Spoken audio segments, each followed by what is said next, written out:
നമസ്കാരം. ഷെക്കേന ബിഗ് ഡിബേറ്റിലേക്ക് സ്വാഗതം. ആദിയിൽ വചനമുണ്ടായിരുന്നു, വചനം ദൈവത്തോടു കൂടിയായിരുന്നു, വചനം ദൈവമായിരുന്നു. കഴിഞ്ഞ ദിവസം കാസർഗോഡ് സ്വദേശിയായ മുസ്തഫ കത്തിച്ചത് ബൈബിൾ മാത്രമല്ല, ക്രിസ്ത്യാനികളുടെ ജീവിക്കുന്ന ദൈവമായ ക്രിസ്തുവിനെ തന്നെയാണ്. കേരളത്തിന്റെ മതേതര സങ്കല്പങ്ങൾക്ക് മേൽ കരിനിഴൽ വീഴ്ത്തിയ ഈ ഒരു ദാരുണ സംഭവം അരങ്ങേറിയിട്ടും നമ്മുടെ രാഷ്ട്രീയ നേതൃത്വങ്ങൾക്ക് മിണ്ടാട്ടമില്ല. പാലസ്തീനിൽ ഒരു കല്ലെറിഞ്ഞാൽ ചില പ്രത്യേക വിഭാഗക്കാർക്ക് ഒരു ജലദോഷപ്പനി വന്നാൽ ഇവിടെ അന്തിച്ചർച്ചകൾ നടക്കാറുള്ള നമ്മുടെ മാധ്യമ മേഖലയിലുള്ള പലരും ഈ ദാരുണ സംഭവം അറിഞ്ഞിട്ടില്ല. കാരണം ഇവിടെ വേദനിച്ചത് അവരുടെ ഇഷ്ട സമുദായത്തിന്റെ വികാരമല്ല, ക്രൈസ്തവന്റെ വികാരമാണ്. യാഥാർത്ഥ്യങ്ങളുടെ അടിസ്ഥാനത്തിൽ ഒരു വർഷം മുമ്പ് പാലാ പിതാവ് ചില കാര്യങ്ങൾ വിളിച്ചു പറഞ്ഞപ്പോൾ കേരളത്തിലെ മതേതരത്വം തകരുന്നേ എന്ന് ഓരിയിട്ടുകൊണ്ട് ഷോ ഓഫുകൾ നടത്തിയ ചില പ്രമുഖ വ്യക്തിത്വങ്ങളുടെ പ്രതികരണശേഷി ഓഫായി അവർ വീട്ടിലിരിക്കുന്നു. മറ്റ് മതസ്ഥരുടെ വിശ്വാസങ്ങളെ നശിപ്പിക്കുന്ന ചില പ്രത്യേക മനോരോഗമുള്ളവരുടെ എണ്ണം കേരളത്തിൽ വർദ്ധിച്ചുകൊണ്ടിരിക്കുന്നു. എന്നാൽ ഇതിനേക്കാളൊക്കെ ഉപരി ഏറ്റവും വേദന ജനിപ്പിക്കുന്ന ഒരു കാര്യം ക്രൈസ്തവ സമുദായത്തിന്റെ നേതൃത്വങ്ങളിൽ ഉള്ളവരുടെ ഈ സംഭവവുമായി ബന്ധപ്പെട്ട് അവരുടെ ഭയം ജനിപ്പിക്കുന്ന, ആശങ്ക ജനിപ്പിക്കുന്ന നിശബ്ദതയാണ്. ഈ വിഷയങ്ങളൊക്കെ തന്നെയാണ് ഇന്ന് ഷെക്കേന ബിഗ് ഡിബേറ്റ് ചർച്ച ചെയ്യുന്നത്. ഈ ചർച്ചയിൽ നമ്മോടൊപ്പം ചേരുന്നു BJP-യിൽ നിന്നും അഡ്വക്കേറ്റ് ശ്രീ നോബിൾ മാത്യു, ഒപ്പം സാമൂഹ്യ നിരീക്ഷകൻ ഫാദർ റോയ് കണഞ്ചിറ CMA, ഒപ്പം കത്തോലിക്ക കോൺഗ്രസിന്റെ പ്രതിനിധി ഡോക്ടർ ചാക്കോ കളാംപറമ്പിൽ. 3 പേർക്കും ഈ ചർച്ചയിലേക്ക് സ്വാഗതം. ആദ്യം അഡ്വക്കേറ്റ് ശ്രീ നോബിൾ മാത്യു, വളരെ ദാരുണമായ സംഭവം. എനിക്ക് തോന്നുന്നു കേരളത്തിന്റെ ചരിത്രത്തിൽ കേട്ടുകേൾവിയില്ലാത്ത ഒരു സംഭവം. ഒരു സമുദായത്തിന്റെ ഒരു മതഗ്രന്ഥം, വിശുദ്ധമായ മതഗ്രന്ഥം ഒരു മതഭ്രാന്തൻ കത്തിക്കുന്നു, അത് ഷൂട്ട് ചെയ്ത് സാമൂഹ്യ മാധ്യമങ്ങളിലൂടെ പ്രചരിപ്പിക്കുന്നു. ഇത്തരത്തിലുള്ള ഒരു ഹിസ്റ്ററി ഉള്ള ഒരു വ്യക്തിയാണ് ഈ ബൈബിൾ കത്തിച്ചത്. കഴിഞ്ഞ ഡിസംബറിൽ, ഈ കഴിഞ്ഞ ക്രിസ്മസിൽ ഒരു പുൽക്കൂടുമായി ബന്ധപ്പെട്ട ഒരു വിവാദത്തിൽ ആ വ്യക്തി അകപ്പെട്ടിരുന്നു. പുൽക്കൂടിലെ തിരുരൂപങ്ങളൊക്കെ നശിപ്പിക്കുന്ന ഒരു പ്രവണത പ്രകടിപ്പിച്ച ഒരു വ്യക്തി. അന്ന് ആ വ്യക്തിയെ തിരുത്താൻ ആരും തയ്യാറായിരുന്നില്ല. ആ വ്യക്തിയുമായി ബന്ധപ്പെട്ട വ്യക്തികൾ തിരുത്താൻ തയ്യാറായിരുന്നില്ല. ഒരു മനോരോഗിയുടെ ഒരു ജൽപ്പനങ്ങൾ അല്ലെങ്കിൽ മനോരോഗിയുടെ പ്രവൃത്തി എന്ന രീതിയിലേക്ക് ആ ആശങ്ക ജനിപ്പിക്കുന്ന സംഭവത്തെ നിസ്സാരവൽക്കരിക്കാൻ ചിലർ ശ്രമിക്കുന്നു. അതിന്റെ ഒരു പരിണിത ഫലമല്ലേ ഇന്ന് ഏറ്റവും വലിയ ഒരു മതേതര സങ്കല്പത്തിന് കളങ്കമേൽപ്പിക്കുന്ന ഈ ഒരു സംഭവം കേരളത്തിൽ അരങ്ങേറിയത്? ഈ ദാരുണ സംഭവത്തെ അങ്ങ് എങ്ങനെ നോക്കിക്കാണുന്നു അഡ്വക്കേറ്റ് നോബിൾ മാത്യു? ഞാൻ ഈ സംഭവത്തെ അപലപിക്കുകയാണ്. അപലപിക്കുന്നത് BJP-യുടെ ന്യൂനപക്ഷ മോർച്ചയുടെ ദേശീയ ഉപാധ്യക്ഷൻ എന്ന നിലയിൽ മാത്രമല്ല, പ്രഥമവും പ്രധാനവുമായും ഞാനൊരു ക്രിസ്ത്യാനിയാണ്. ഞാൻ യേശു ക്രിസ്തുവിന്റെ മതത്തിൽ വിശ്വസിക്കുന്നതാണ്. അദ്ദേഹത്തിന്റെ ആ ബൈബിൾ, സുവിശേഷം, സദ്വാർത്ത, അദ്ദേഹത്തിന് മുമ്പും അദ്ദേഹത്തിനോടൊപ്പവും പോയ ആ സുവിശേഷം, ആ ബൈബിള് ലോകത്തിലെ ബെസ്റ്റ് സെല്ലറാണ്. ഏറ്റവും അധികം വിറ്റഴിക്കപ്പെട്ട പുസ്തകം എന്നുള്ള നിലയിൽ തന്നെ ആ പുസ്തകത്തിന് അതിൻ്റെതായ പ്രാധാന്യമുണ്ട്. അതുകൂടാതെ ലോകത്തിലെ ഭൂരിപക്ഷം ജനവിഭാഗങ്ങളും വിശ്വസിക്കുന്ന യേശു ക്രിസ്തുവിലുള്ള ആ വിശ്വാസത്തിനെയാണ് ഭ്രാന്തൻ എന്നുള്ള പേരിൽ ഒരാൾ തീയിട്ട് നശിപ്പിച്ചിരിക്കുന്നത്. ഈ ഭ്രാന്തൻ എന്നുള്ള ആ പേര് അദ്ദേഹത്തിന് കൊടുത്തത് കഴിഞ്ഞ ക്രിസ്മസ് ദിനത്തില് അദ്ദേഹം ചെയ്ത പേക്കൂത്താണ്. അന്നും ഇവിടെയുള്ള മാധ്യമങ്ങൾ ആരും അനങ്ങിയില്ല. അദ്ദേഹത്തെ ഒരു ഭ്രാന്തനായതുകൊണ്ട് ചെയ്തു എന്ന് പറഞ്ഞു. അപ്പൊ ആർക്കും എന്തും കൊട്ടാവുന്ന ചെണ്ടയായിട്ട് ബൈബിളൊക്കെ മാറിയിരിക്കുകയാണ്. ക്രിസ്തു വിശ്വാസം ഇപ്പോൾ മാറിയിരിക്കുന്നു. ഇപ്പോൾ അദ്ദേഹം മുസ്തഫ കാണിച്ചിരിക്കുന്നത് അതിലും വലിയ കൊടിയ അപരാധമാണ്. പക്ഷെ എന്നെ നടുക്കുന്ന ഒരു വിഷയം, ഈ കൊടിയ അപരാധം കേരളത്തിൽ അരങ്ങേറിയിട്ടും അതിനെക്കുറിച്ച് ചർച്ച ചെയ്യുവാനോ അതിനെക്കുറിച്ച് അവലോകനം നടത്തുവാനോ അതിനെക്കുറിച്ച് വിലയിരുത്തുവാനോ കേരളത്തിൽ ഒരു മാധ്യമങ്ങളും തയ്യാറാകുന്നില്ല. ഇങ്ങനെ ഒരു ചർച്ചയ്ക്ക് നേതൃത്വം നൽകിയ ഷെക്കീന TV-യെ ഞാൻ എന്റെ പാർട്ടിയുടെ പേരിൽ BJP-യുടെ പേരിൽ തന്നെ അഭിനന്ദിക്കുവാൻ ഞാൻ ഈ അവസരം വിനിയോഗിക്കണം. പ്രത്യേകിച്ച് അതിപ്രഗത്ഭരായ ഇക്കാര്യത്തിൽ അഭിപ്രായം പറയാനുള്ള റോയി അച്ഛനുണ്ട്, ചാക്കോ സാറുണ്ട്. അവരെയൊക്കെ വിളിച്ചിരുത്തി പറയുന്നതിൽ നമുക്ക് ഈ കാര്യത്തിൽ അറിയേണ്ട ഒരു കാര്യം, മെന്റൽ ഹെൽത്ത് ആക്ട് നമ്മുടെ ഇന്ത്യയിലുള്ള ഒരു നിയമമാണ്. ഈ മെന്റൽ ഹെൽത്ത് ആക്ട് അനുസരിച്ച് ചിലരെ പിടിച്ച് ജയിലിലിടുന്നവരെ പുറത്തു വിടണം. അങ്ങനെ പുറത്തു വിടുമ്പോൾ ഏറ്റവും അധികം ചിന്തിക്കുന്ന ഒരു കാര്യം, ഇദ്ദേഹം പുറത്തു വന്നാൽ പലർക്കും ഭ്രാന്ത് പല രീതിയിലാണ്. അപ്പൊ ഭ്രാന്ത് കൂടുതലുള്ള ആളെ പുറത്തു വിട്ടാൽ ചിലപ്പോൾ അദ്ദേഹം മെനസ് ടു ദ സൊസൈറ്റി ആവും. ഇത് ചങ്ങലയ്ക്ക് ഭ്രാന്ത് വന്നാൽ അത് പ്രശ്നമാവുമല്ലോ. ഇത് ഭ്രാന്ത് അഭിനയിക്കുക. ഈ ഭ്രാന്ത് അഭിനയിക്കുന്ന ആളെ പുറത്തു വിട്ടാൽ അദ്ദേഹം സമൂഹത്തിനൊരു വിപത്താവും എന്നുള്ള കാര്യത്തിൽ സംശയമില്ല. ആ മെന്റൽ ഹെൽത്ത് ആക്ട് പറയുന്നതാണ്. അതുകൊണ്ട് അങ്ങനെ ഒരാളെ കൈകാര്യം ചെയ്യണമെന്ന് പറയുന്നുണ്ട്. ആ രീതിയിലെങ്കിലും കൈകാര്യം ചെയ്യാൻ ഈ സർക്കാർ തുനിയണ്ടേ. സാധാരണ നാട്ടിലൊരു കുറ്റകൃത്യം നടന്നാൽ അതിനെക്കുറിച്ച് അന്വേഷിക്കേണ്ടത് സംസ്ഥാന സർക്കാരിന്റെ പോലീസാണ്. ഈ പോലീസ് കഴിഞ്ഞ പ്രാവശ്യം അന്വേഷിച്ചു, മതഭ്രാന്തനാന്ന് പറഞ്ഞ് അത് വെറുതെ അങ്ങ് വിട്ടു. ഇപ്രാവശ്യം അന്വേഷിച്ചു, ഒന്നും ചെയ്യുന്നില്ല. ഈ കേരളത്തിലെ ലക്ഷക്കണക്കിന് ക്രൈസ്തവരുടെ ആ വികാരങ്ങൾ വ്രണപ്പെട്ടിരിക്കുകയാണ്. അതുകൂടാതെ ഇത് ചെയ്തത് നമ്മുടെ സ്റ്റേറ്റിന്റെ അടിസ്ഥാനത്തിൽ നോക്കിയാലും ഒരു വലിയ കുറ്റമാണ് ചെയ്തിരിക്കുന്നത്. അപ്പൊ ആ കുറ്റം ചെയ്ത ആളെ വെറുതെ നിസ്സാരവൽക്കരിക്കുവാനുള്ള ശ്രമം സർക്കാർ നടത്തുന്നു. ഇങ്ങനെ നടത്തിയാൽ ഈ സർക്കാരിന് തന്നെയാണ് അതിന്റെ ബുദ്ധിമുട്ടുകൾ ഉണ്ടാകാൻ പോകുന്നത്. ഇവിടെ വളർന്നു വന്നിരിക്കുന്ന ചില ഭീകരവാദങ്ങൾ, ആ ഭീകരവാദങ്ങളെ ഒരു സർക്കാരോ ആ സർക്കാരിന് നേതൃത്വം നൽകുന്ന പാർട്ടിയോ പ്രോത്സാഹിപ്പിച്ചാൽ അവർക്ക് തന്നെയായിരിക്കും അതിന്റെ വിപത്തുണ്ടാകാൻ പോകുന്നത് എന്ന് ചരിത്രം സാക്ഷിയാണ്. നമുക്ക് പഞ്ചാബിലെ ഭിദ്രൻവാല എന്ന സർപ്പത്തിന് ആര് പാല് കൊടുത്തു വളർത്തിയോ ആ പാല് കൊടുത്ത് വളർത്തിയ കരങ്ങളെ തന്നെ അത് കുത്തിയ അനുഭവമുണ്ട്. ഇവിടെയും കേരളത്തിലും പകല് വലിയ സംഘടനകളുടെ ആളായിട്ട്, മതേതര സംഘടനകളുടെ ആളായിട്ട് നിൽക്കും, രാത്രി ഭീകര സംഘടനകളുടെ ആളായിട്ട് നിൽക്കുന്ന ഒരു സമൂഹം. അങ്ങനെയുള്ള സമയത്ത് അവരിൽ ഒരാളാൽ തന്നെ ആ പാർട്ടിയിൽപ്പെട്ട ഒരു ചെറുപ്പക്കാരൻ കുത്തി മരിക്കപ്പെട്ട സംഭവം കേരളത്തിലുണ്ട്. അപ്പൊ ഇങ്ങനെ ആരൊക്കെ വർഗീയ വിധ്വംസക ശക്തികളെ വോട്ടിനു വേണ്ടി പ്രോത്സാഹിപ്പിക്കുന്നുണ്ടോ അവർക്കൊക്കെ ഇതിന്റെ ദുരനുഭവം അനധിവിദൂര ഭാവിയിൽ ഉണ്ടാകും. ഇപ്പോൾ ഇവിടെ കാണിച്ചിരിക്കുന്ന ഈ സംഭവത്തില് ഇന്ത്യൻ പീനൽ കോഡിൽ തന്നെ ഒരു വലിയ കുറ്റം ചെയ്ത ഒരു കൊലപാതകം ചെയ്ത ഒരാൾക്ക് അയാളെ ഒരു മാനസിക രോഗിയാണെന്നും സർട്ടിഫിക്കറ്റ് ഒക്കെ കൊണ്ടുവന്ന് തെളിയിച്ചാൽ അയാളെ കൊലപാതകത്തിൽ നിന്ന് ഊരുന്ന സാഹചര്യമുണ്ട്. കേരള ഹൈക്കോടതിയിൽ തന്നെ അങ്ങനെ കുറെ കേസുകൾ വെറുതെ വിട്ടിട്ടുണ്ട്. പക്ഷെ ഇവിടെ അതിൽ വലിയ കൊലപാതകമല്ലേ, ഒരു മനുഷ്യന്റെ ശരീരത്തോട് ചെയ്യുന്ന ദ്രോഹത്തെക്കാൾ വലിയ കൊലപാതക കുറ്റത്തെക്കാൾ ഹീനമായ കൃത്യമാണ് ഇദ്ദേഹം ചെയ്തിരിക്കുന്നത്. ഇദ്ദേഹത്തിനെതിരെ കടുത്ത നടപടി വേണം. ഈ നടപടി ഇത് ഇൻവെസ്റ്റിഗേഷൻ നടത്തേണ്ട പോലീസാണ്. ഈ പോലീസ് ഇൻവെസ്റ്റിഗേഷൻ നടത്തിയില്ലെങ്കിൽ ഞാൻ ന്യൂനപക്ഷ മോർച്ചയുടെ പ്രതിനിധി എന്നുള്ള നിലയിൽ ഇത് കേന്ദ്ര സർക്കാരിന്റെ ശ്രദ്ധയിൽ കൊണ്ടുവരികയും NIA ഞങ്ങൾ ചെയ്യുകയും ചെയ്യും. ഞങ്ങൾ ന്യൂനപക്ഷ മോർച്ച എന്ന് പറയുമ്പോൾ ഇതിനകത്ത് മുസ്ലിങ്ങളുണ്ട്, ക്രിസ്ത്യാനികളൊക്കെ ഉണ്ട്. പക്ഷേ ചില തീവ്രവാദികളാണല്ലോ ഇതിനകത്ത് പ്രശ്നം ഉണ്ടാകുന്നത്. നമ്മളിത് പറയുമ്പോൾ അടച്ച് മുസ്ലിങ്ങളെ ഒന്നും ആക്ഷേപിക്കുന്നില്ല. ചില ആ തീവ്രവാദികൾ ഇത്തരം പ്രവർത്തനങ്ങൾ ചെയ്യുന്നു. ആ ഭീകരവാദികൾ ഇത്തരം പ്രവർത്തനങ്ങൾ ചെയ്യുന്നു. അവര് സമൂഹത്തിന് ഒരു വിപത്താണ്. അവരെ ഇല്ലായ്മ ചെയ്യണം. അവരെ മുളയിലെ നുള്ളണം. നമ്മുടെ ഭരണഘടന തന്നെ എല്ലാവർക്കും വിശ്വസിക്കുവാനും വിശ്വാസം പ്രചരിപ്പിക്കുവാനും ഒക്കെയുള്ള അവകാശം നൽകുന്നുണ്ട്.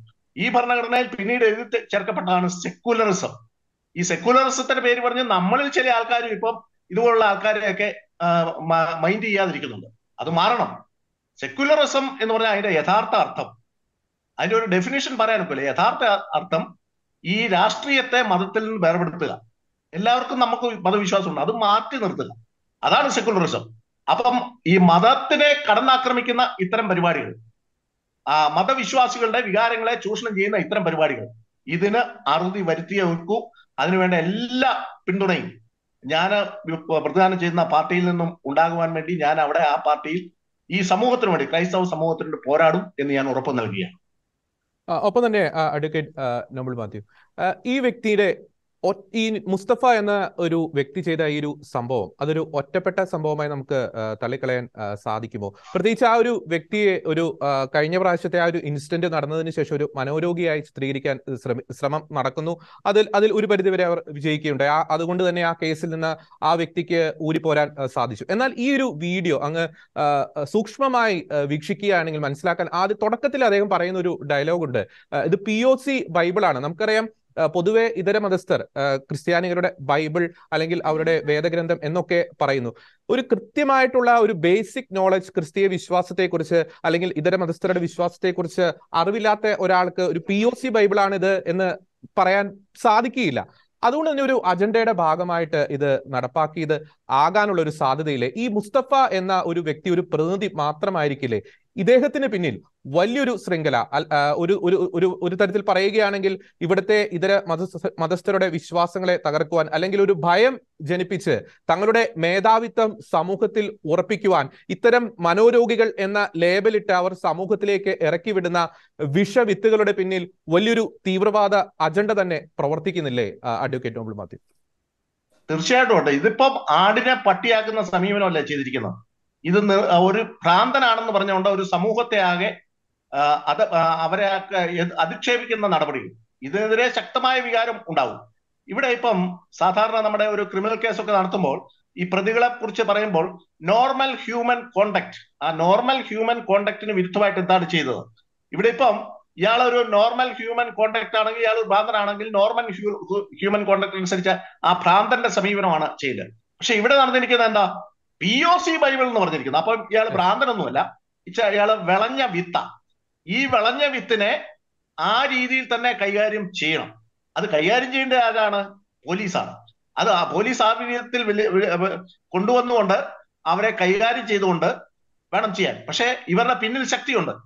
ആ ശക്തി ഇവിടെ നിന്നും അങ്ങോട്ട് പോയാൽ, ഇങ്ങനെ ബൈബിളൊക്കെ കത്തിച്ചു പോയാൽ അവിടെ കുറെ ഹൂറിമാരെ കിട്ടും എന്നൊക്കെ വിശ്വാസമുള്ളവനായിരിക്കും ഇതൊക്കെ. പക്ഷെ ഇവന്റെ പിന്നിൽ പ്രവർത്തിക്കുന്ന ശക്തികളുണ്ട്. ആ ശക്തികളെ അടിമുടി ഇല്ലാതാക്കണം. ആ ശക്തികളെ കേരള പോലീസ് ഇല്ലാതാക്കാൻ ശ്രമിക്കുന്നില്ലെങ്കിൽ ഇതിലെ സമഗ്രമായ അന്വേഷണം നടത്തണം. ഇതിന്റെ പിന്നിൽ ഗൂഢാലോചനയുണ്ട്. ഓരോ കൃത്യത്തിന് പിന്നിലും ഗൂഢാലോചനയുണ്ട്. ഈ കുറ്റകൃത്യത്തിന് മുമ്പിൽ ആ ഗൂഢാലോചനയും ഇതിന് പിന്നിലുള്ള ഇതിനു മുമ്പുണ്ടായിരുന്ന ആലോചനകളും ഒക്കെ പുറത്തു കൊണ്ടുവരണം. അതിനുവേണ്ടി തന്നെയാണ് ഞാൻ പറയുന്നത്, ഇത് ഈ കേരള പോലീസ് ആ കാര്യങ്ങൾ അന്വേഷിക്കാൻ അവർക്ക് സാധിക്കും. പക്ഷെ എന്തുകൊണ്ട് സാധിക്കുന്നില്ല? രാഷ്ട്രീയമായ കാരണങ്ങളാണ്. എന്താ രാഷ്ട്രീയമായ കാരണം? ഇപ്പൊ പുതിയ രാഷ്ട്രീയമൊക്കെ കേരളത്തിൽ ഉരുത്തിരിഞ്ഞു വന്നുകൊണ്ടിരിക്കുന്നു. ആ രാഷ്ട്രീയത്തിൽ ഒരു വിഭാഗത്തെ കൂടെ നിർത്തണം. അപ്പൊ ഒരു വിഭാഗത്തെ കൂടെ നിർത്താൻ വേണ്ടി മറ്റൊരു വിഭാഗത്തെ ആക്ഷേപിക്കണം.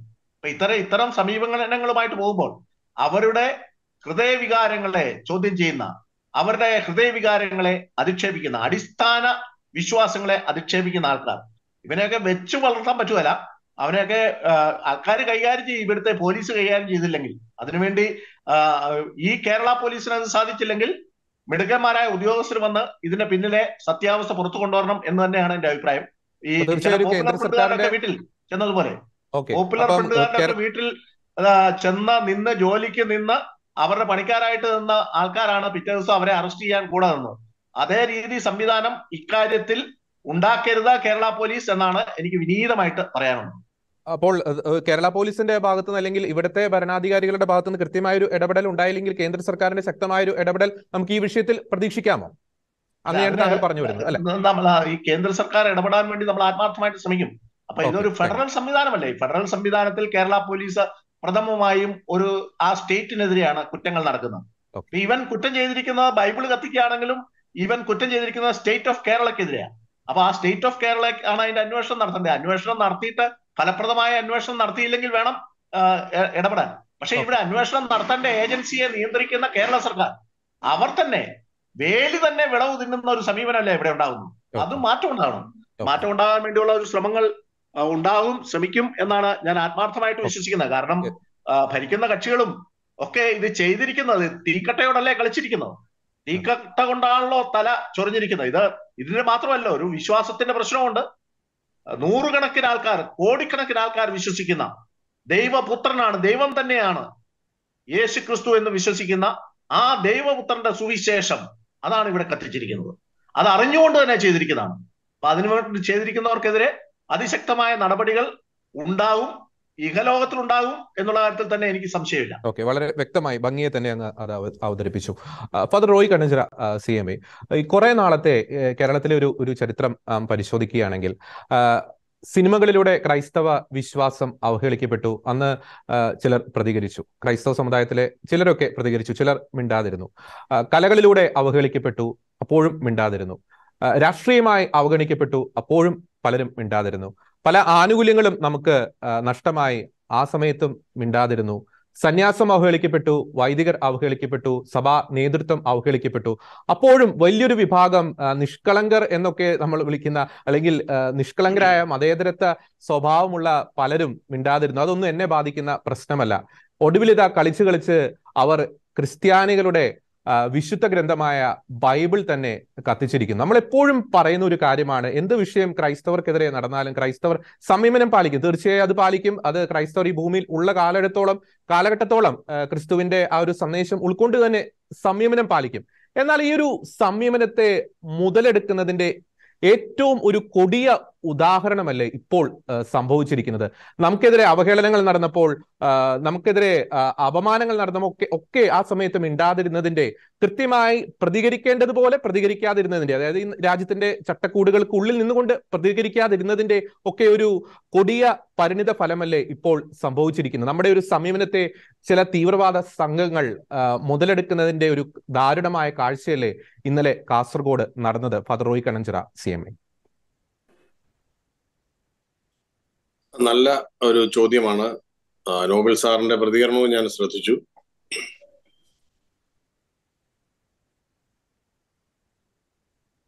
എന്റെ അഭിപ്രായം അനുസരിച്ച് ക്രൈസ്തവ വിശ്വാസം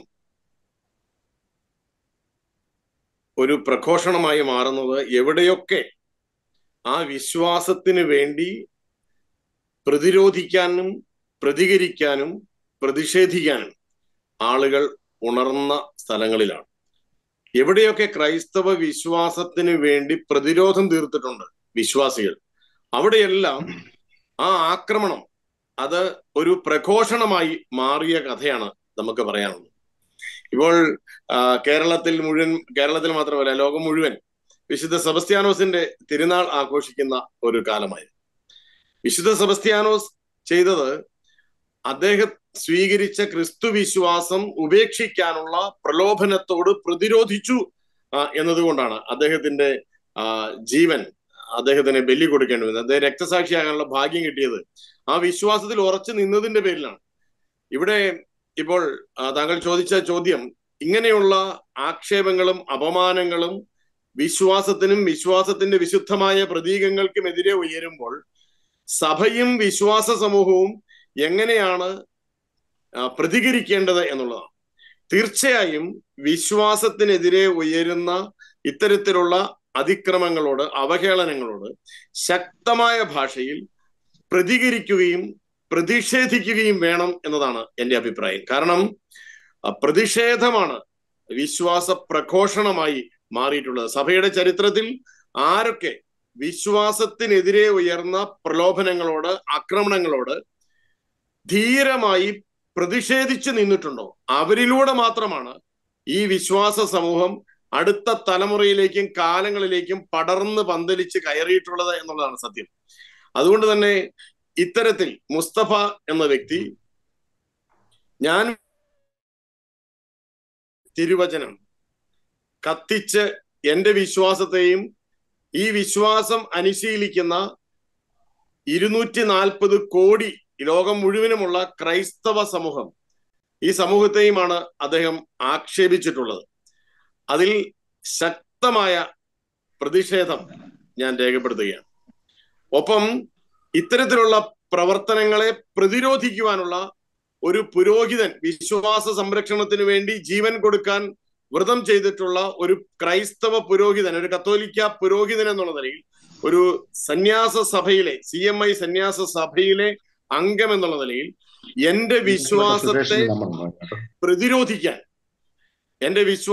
പ്രതിരോധിക്കാൻ ഞാൻ തയ്യാറാണ് എന്ന് പ്രഖ്യാപിക്കുകയുമാണ്. എന്റെ വിശ്വാസത്തെ ഞാൻ പ്രതിരോധിക്കുമ്പോൾ എനിക്ക് മുസ്തഫയോട് 1-2 കാര്യങ്ങൾ പങ്കുവയ്ക്കാനുണ്ട്. മുസ്തഫ പ്രായം കൊണ്ട് എൻ്റെ ഇളയ സഹോദരനായിട്ട് വരും എന്നാണ് അദ്ദേഹത്തിന്റെ രൂപം കാണുമ്പോൾ മനസ്സിലാകുന്നത്. 34 വയസ്സ്. 34 വയസ്സേ ഉള്ളൂ. അപ്പോൾ എന്നേക്കാൾ 20 വയസ്സ് അദ്ദേഹത്തിന്, 19 വയസ്സ് അദ്ദേഹത്തിന് കുറവാണ്. അതുകൊണ്ട് പ്രിയപ്പെട്ട അനുജ, താങ്കളോട് 1-2 കാര്യങ്ങൾ എനിക്ക് പറയാനുണ്ട്. താങ്കൾ കത്തിച്ചത് എൻ്റെ വിശ്വാസത്തിന്റെ ഏറ്റവും പവിത്രമായ വിശുദ്ധമായ വചനങ്ങളെയാണ് താങ്കൾ കത്തിച്ചു കളഞ്ഞത്. ഇത് താങ്കൾ കത്തിച്ചപ്പോൾ താങ്കൾ കാണാതെ പോയ ചില കാര്യങ്ങൾ താങ്കളെ പറ്റി തന്നെ ഈ വചനത്തിൽ പറയുന്നുണ്ട്. ഇത് ആരുടെ വചനമാണ്? ഇത് ദൈവത്തിന്റെ വചനമാണ് താങ്കൾ കത്തിച്ചു കളഞ്ഞത്. താങ്കൾ എൻ്റെ ഈ ഒരു നിർദ്ദേശം കേൾക്കണം എന്നൊരു അഭിപ്രായം എനിക്കുണ്ട്. ആരെങ്കിലും താങ്കൾക്ക് ഇത് എത്തിച്ചു തരും എന്ന് എനിക്കറിയാം. അതുകൊണ്ട് തന്നെയാണ് ഞാൻ താങ്കളെ എൻ്റെ ഇളയ ഒരു സഹോദരനെ പോലെ കരുതി എനിക്ക് പറയാനുള്ളത്. താങ്കൾ കത്തിച്ചു കളഞ്ഞ വചനം താങ്കൾ വായിച്ചിട്ടില്ലെന്നാണ് ഞാൻ വിചാരിക്കുന്നത്. അതുകൊണ്ട് തന്നെ ആ വചനത്തിൽ നിന്ന് താങ്കൾ കത്തിച്ചു കളഞ്ഞ വചനത്തിലെ ചില കാര്യങ്ങൾ ഞാൻ പറയാൻ ആഗ്രഹിക്കുകയാണ്. സ്നേഹമുള്ള മുസ്തഫ, എനിക്ക് മുസ്തഫയോട് പറയാനുള്ളത് ഡോണ്ട് വറി മുസ്തഫ എന്നാണ്. അങ്ങനെ പണ്ട് ഒരു പാട്ടിറങ്ങിയിട്ടുണ്ട്, മുസ്തഫ മുസ്തഫ ഡോണ്ട് വറി മുസ്തഫ, അങ്ങനെ ഒരു പാട്ടിറങ്ങിയിട്ടുണ്ട്. ആ പാട്ട് താങ്കൾ കേൾക്കണം. താങ്കൾ അങ്ങനെ ഒത്തിരി വറിയാകേണ്ട കാര്യമില്ല. ക്രിസ്തുവിനെ പറ്റി, ക്രിസ്തുവിൽ വിശ്വസിക്കുന്നവരെ പറ്റി, ക്രിസ്തുവിന്റെ തിരുവചനമായ വിശുദ്ധ ബൈബിളിനെ പറ്റി താങ്കൾ അങ്ങനെ ഒത്തിരി വറി ചെയ്യേണ്ട കാര്യമില്ല. കാരണം 2000 വർഷങ്ങളായി ഈ വിശുദ്ധ ഗ്രന്ഥം ജീവിതത്തിന്റെ വഴിയും വിളക്കുമായി സ്വീകരിക്കുന്ന 240 കോടി ജനങ്ങളുണ്ട് ഈ ലോകത്തിൽ. 700 കോടി മനുഷ്യ സമൂഹമുള്ളതിൽ 240 കോടി ജനങ്ങൾ ക്രിസ്തുവിനെ ഏക ദൈവവും രക്ഷകനുമായി അംഗീകരിക്കുന്ന ജനങ്ങളാണ് മുസ്തഫ. താങ്കൾക്ക് അതിനെപ്പറ്റി അത്ര അറിവില്ലെന്ന് തോന്നുന്നു. താങ്കൾ എന്താണ് വിചാരിച്ചത്? ഈ ബൈബിൾ അങ്ങോട്ട് കത്തിച്ചു കളയുമ്പോഴേക്കും ക്രിസ്തുവിലുള്ള വിശ്വാസം എല്ലാവർക്കും നഷ്ടപ്പെട്ടു പോകുന്നതാണോ?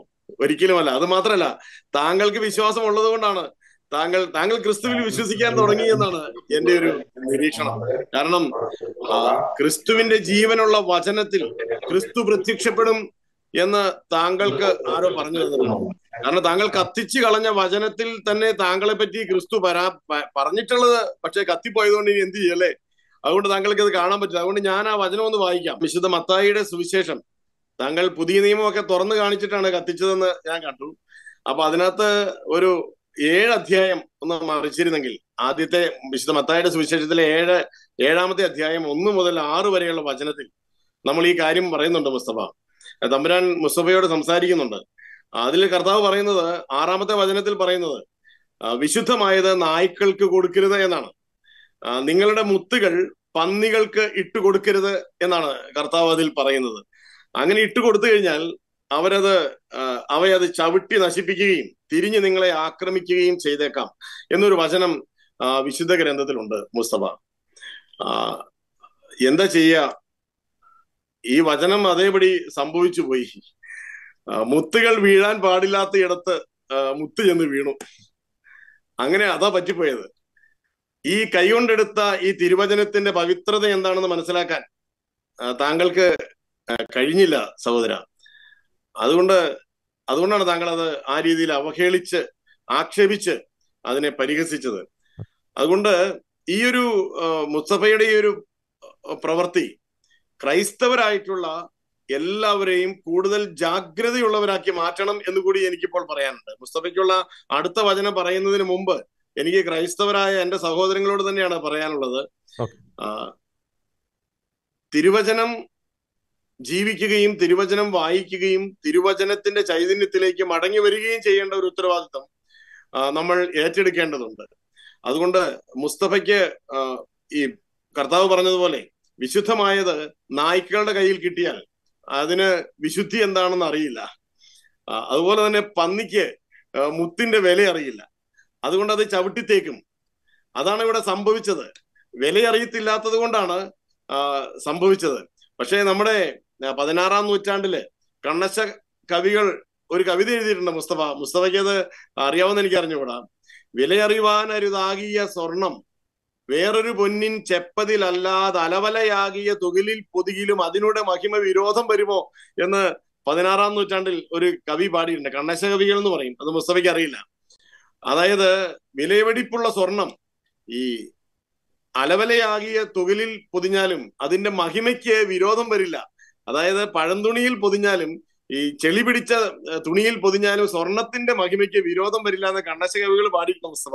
അതുകൊണ്ട് മുസ്തഫ ഇതെടുത്ത് കത്തിച്ചാലും ബൈബിൾ എടുത്ത് കത്തിച്ചാലും ഞങ്ങളുടെ വചനത്തിന് അതിന്റെ മഹിമയ്ക്ക് വിരോധം, അതിന്റെ മഹിമയ്ക്ക് കുറവ് വരുന്നില്ല കേട്ടോ മുസ്തഫ. അതുകൊണ്ട് മുസ്തഫ ഇനി ഓടിപ്പോയിട്ട് വേറൊരു ബൈബിളും കൂടെ മേടിച്ച് കത്തിച്ചാലും എന്റെ തമ്പുരാന്റെ വചനത്തിന് കുറവ് വരില്ല മുസ്തഫ. അത് മുസ്തഫ മനസ്സിലാക്കുന്നത് നല്ലതാണ്.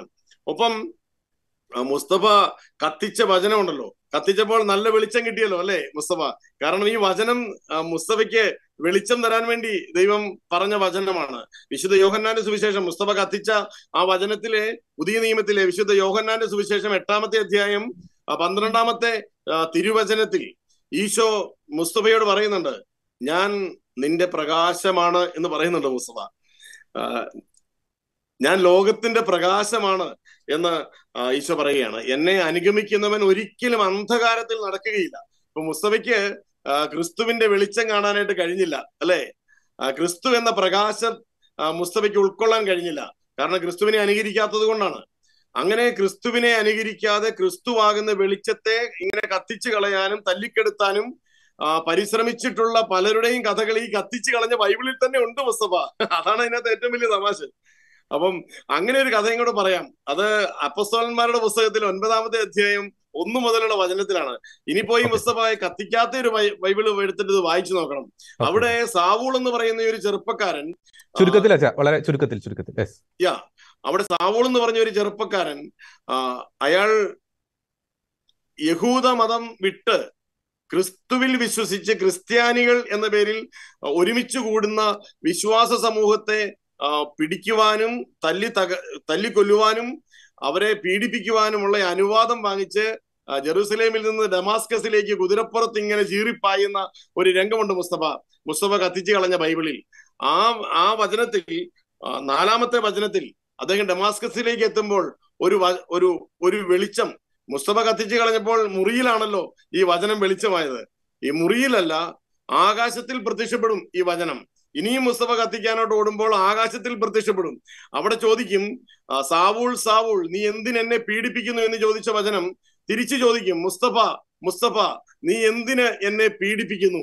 അപ്പോൾ മുസ്തഫ തിരിച്ചു ചോദിക്കും, ഗുരു അങ്ങ് ആരാണ്? അപ്പോൾ ആ വചനം പറയും, നീ പീഡിപ്പിക്കുന്ന യേശുവാണ് ഞാൻ എന്ന് പറയും. മുസ്തഫ കത്തിച്ചു കളഞ്ഞ വചനത്തിന്റെ ചാരം മുറിയിൽ കിടപ്പുണ്ടെങ്കിൽ എടുത്ത് പൊതിഞ്ഞു വെക്കണേ മുസ്തഫ. ആ പേര് വിളിച്ചവർ മരണത്തിൽ നിന്ന് ഉയർത്തെഴുന്നേറ്റിട്ടുണ്ട് മുസ്തഫ. ആ പേര് വിളിച്ചവർക്ക് അന്ധകാരം മാറി കണ്ണിന്റെ കാഴ്ച കിട്ടിയിട്ടുണ്ട് മുസ്തഫ. ആ പേര് വിളിച്ചവർക്ക് തളർവാദം മാറി അസ്ഥികൾക്ക് ബലം കിട്ടിയിട്ടുണ്ട് മുസ്തഫ. ആ പേര് വിളിച്ചവർക്ക് തെറ്റിദ്ധാരണകൾ മാറി യഥാർത്ഥത്തിൽ മനുഷ്യനെ മനുഷ്യനായി ദൈവത്തിന്റെ പുത്രനായി അംഗീകരിക്കാനുള്ള കാഴ്ച കിട്ടിയിട്ടുണ്ട് മുസ്തഫ. ഈശോ എന്ന പേര് വിളിക്കുന്ന ഏത് വ്യക്തിക്കും ഈ രക്ഷയുടെ മനുഷ്യത്വത്തിലൂടെ ദൈവത്വത്തിലേക്ക് യാത്ര ചെയ്യുന്ന ക്രൈസ്തവ മാനവികതയുടെ യഥാർത്ഥ കാഴ്ച ലഭിക്കും മുസ്തഫ. അതുകൊണ്ട് പ്രിയപ്പെട്ട മുസ്തഫ, താങ്കൾ കത്തിച്ചു കളഞ്ഞ ബൈബിളിനെ ഓർത്ത് താങ്കൾ വറി ചെയ്യണ്ട. Mustafa don't worry Mustafa. കാരണം കത്തിച്ചു കളഞ്ഞ ക്രിസ്തു നിന്റെ ഉള്ളിൽ അങ്ങനെ കത്തിപ്പടർന്ന് ഈ ലോകം മുഴുവൻ പ്രകാശമാനമാക്കി ലോകത്തിന്റെ പ്രകാശമായി നിൽക്കുന്ന എന്റെ ക്രിസ്തുവിനെ താങ്കൾക്ക് കത്തിച്ചു കളയാനല്ല, താങ്കൾക്കുള്ളിൽ ജ്വലിപ്പിക്കാനേ കഴിയുകയുള്ളൂ. അതുകൊണ്ട് നന്മയെ ആശംസിക്കുന്നു. മുസ്തഫയ്ക്ക് നല്ലത് വരട്ടെ. Don't worry Mustafa. വളരെ മനോഹരമായി തന്നെ അച്ഛനത് അവതരിപ്പിച്ചു. മറ്റൊരു ആംഗിളിൽ നാം ചിന്തിക്കുകയാണെങ്കിൽ ഒരു കൃത്യമായ അജണ്ട ഈ അടുത്ത കാലങ്ങളിൽ നടന്ന എല്ലാ സംഭവങ്ങളുടെയും പിന്നിൽ പ്രവർത്തിക്കുന്നില്ലേ? 1-2 ഉദാഹരണങ്ങൾ. പാലാ പിതാവ് ചില വസ്തുതകളുടെ അടിസ്ഥാനത്തിൽ ഈ ലഹരി ഭീകരതയ്ക്കെതിരെ പരാമർശം നടത്തിയപ്പോൾ അദ്ദേഹത്തിനെതിരെ വലിയ രീതിയിലുള്ള ആക്രമണം, പല രീതിയിലുള്ള വിമർശനങ്ങളും ഒക്കെ ഉയർന്നു. അതിനുശേഷം പലരും ഈ ലഹരി ഭീകരതയുടെ യഥാർത്ഥ കാരണങ്ങൾ പറയുവാൻ മടിക്കുന്നു, ഭയക്കുന്നു. ഈ മുസ്തഫയുടെ കാര്യം തന്നെ, ഈ ഡിസംബർ മാസത്തിൽ ഈ ഒരു പ്രാഥമിക ആരോഗ്യ കേന്ദ്രത്തിൽ സ്ഥാപിച്ച പുൽക്കൂട് തകർത്ത സംഭവം, അതിനെ തുടർന്നുണ്ടായ വിവാദങ്ങൾ, അതൊരു ഒറ്റപ്പെട്ട സംഭവമായി പലരും ചിന്തിക്കും. പക്ഷെ അടുത്ത വർഷം ഒരു ക്രിസ്മസ് നടക്കുമ്പോൾ, ക്രിസ്മസ് കാലയളവിൽ ഏതെങ്കിലും ഒരു സ്ഥാപനത്തിൽ ഒരു പുൽക്കൂട് പണിയുവാൻ ഈ ചിലരുടെ മനസ്സിലൊക്കെ ഭയം ജനിപ്പിക്കാൻ ഈ ഒരു സംഭവം കാരണമായേക്കാം. ഒപ്പം തന്നെ പലരും ഈ കൂട്ടരുടെ പല വ്യക്തിത്വങ്ങളെയും വിമർശനത്തിന് അതീതരായി സ്ഥാപിച്ച് വിമർശനം ഉന്നയിക്കുമ്പോൾ നിന്നയൊക്കെ ആരോപിച്ച് കായികമായി നേരിടുന്ന സാഹചര്യങ്ങൾ. അതുകൊണ്ട് തന്നെ മറ്റു വിഭാഗക്കാരെ ഒരു ഭയപ്പെടുത്തി നിശബ്ദരാക്കുക, തങ്ങളുടെ ഒരു അജണ്ട സ്ഥാപിക്കുക, തങ്ങളുടെ മാത്രം ഒരു അധീശത്വം സ്ഥാപിക്കുക എന്നതൊക്കെ ഈ സംഭവങ്ങളുടെ ഒരു പിന്നിലില്ലേ? ഈ ബൈബിൾ കത്തിച്ച സംഭവം സ്വാഭാവികമായിട്ടും ക്രൈസ്തവരുടെ ഭാഗത്തു നിന്ന് കാര്യമായ ഒരു പ്രതികരണം കാണുന്നില്ല എന്ന് കഴിയുമ്പോൾ, കുറെ നാൾ കഴിയുമ്പോൾ ഇത് മറക്കും. പിന്നീട് വേറൊരു രൂപത്തിൽ ഇത്തരത്തിലുള്ള അവഹേളനങ്ങൾ നടക്കും. ഒരു ഭയപ്പെടുത്തി നിശബ്ദരാക്കി തങ്ങളുടെ അജണ്ട സ്ഥാപിക്കുക എന്ന ഒരു ലക്ഷ്യം ഇത്തരം സംഭവങ്ങൾക്ക് പിന്നിലില്ലേ ഡോക്ടർ ചാക്കോ കാളാമ്പറമ്പിൽ? വളരെ ദുഃഖത്തോടെയും വലിയ പ്രതിഷേധത്തോടെയും കൂടിയാണ് ഞാൻ ഈ ചർച്ചയിൽ പങ്കെടുക്കുന്നത്. കാരണം മറ്റൊന്നുമല്ല,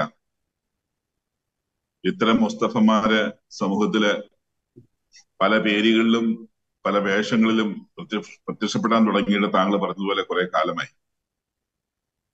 ഒരു മതസൗഹാർദ്ദ സമൂഹത്തില് മതസ്പർദ്ധ ഉണ്ടാക്കുവാനായിട്ട് ഇത്തരം തീവ്രവാദികൾ ഇറങ്ങി പുറപ്പെടുമ്പോ അത് കണ്ടില്ല എന്ന് നടിക്കുവാനും അവരെ വെള്ളപൂശുവാനുമുള്ള ശ്രമങ്ങള് ഭരണ സംവിധാനങ്ങളുടെ ഭാഗത്തുനിന്ന് പോലും ഉണ്ടാകുന്നു എന്ന് പറയുന്നത് നമ്മുടെ നാടിന് ഒരിക്കലും താങ്ങാനാവുന്നതല്ല എന്നുള്ളതാണ് എന്റെ അഭിപ്രായം.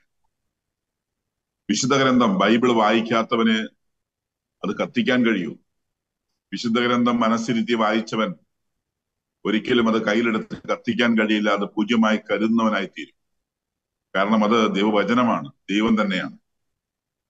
ഒരു ബൈബിൾ കത്തിച്ചതുകൊണ്ട് തീരുന്ന ആധ്യാത്മികതയല്ല ക്രൈസ്തവ ആധ്യാത്മികതയും ക്രൈസ്തവ വിശ്വാസവും എന്ന് അച്ഛൻ ഇവിടെ സൂചിപ്പിച്ചല്ലോ, റോബിനച്ഛൻ.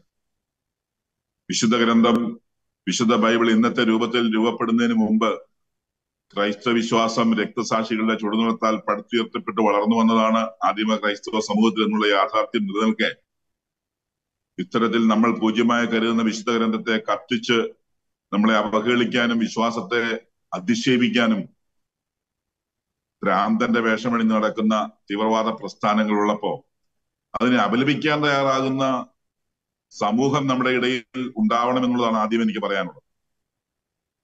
വിവിധ മതങ്ങളുണ്ട്, വിവിധ വിശ്വാസങ്ങളുണ്ട്, വിവിധ ആചാരാനുഷ്ഠാനങ്ങളുണ്ട്.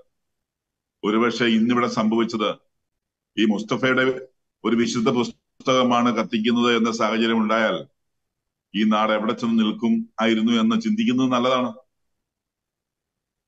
തീർച്ചയായിട്ടും താങ്കൾ സൂചിപ്പിച്ചതുപോലെ ലഹരിയുടെ കാര്യത്തിലും ലവ് ജിഹാദിന്റെ കാര്യത്തിലായാലും മറ്റ് വിധ്വംസക പ്രവർത്തനങ്ങളുടെ കാര്യത്തിലായാലും ഒക്കെ ഇത്തരത്തിലുള്ള മതവെറി പൂണ്ടവര് പ്രവർത്തിക്കുമ്പോൾ അതിനെ തള്ളി പറയുവാൻ, അത്തരത്തിലുള്ളതല്ല ഞങ്ങളുടെ വിശ്വാസം, ഞങ്ങളുടെ സമാധാനത്തിന്റെ മതമെന്ന് പറയുവാൻ ഈ മതനേതാക്കന്മാർ തയ്യാറാകണമെന്നുള്ളത് എനിക്ക് ആദ്യം പറയാനുള്ളത്. അതല്ല എങ്കിൽ അതൊരു നിശബ്ദമായിട്ടുള്ള സഹകരണമായി അല്ലെങ്കിൽ നിശബ്ദമായിട്ടുള്ള അംഗീകാരമായിട്ട് അത് മാറിപ്പോയേക്കും എന്ന് നമുക്ക് സംശയിക്കാതിരിക്കാൻ കഴിയില്ല. പുൽക്കൂടെടുത്ത് മാറ്റുമ്പോഴും അന്നവനെ ബുദ്ധിമാന്യമുള്ളവനായി അല്ലെങ്കിൽ അവനെ മതഭ്രാന്തനായി ചിത്രീകരിക്കുന്ന സാഹചര്യം നമ്മൾ കണ്ടു.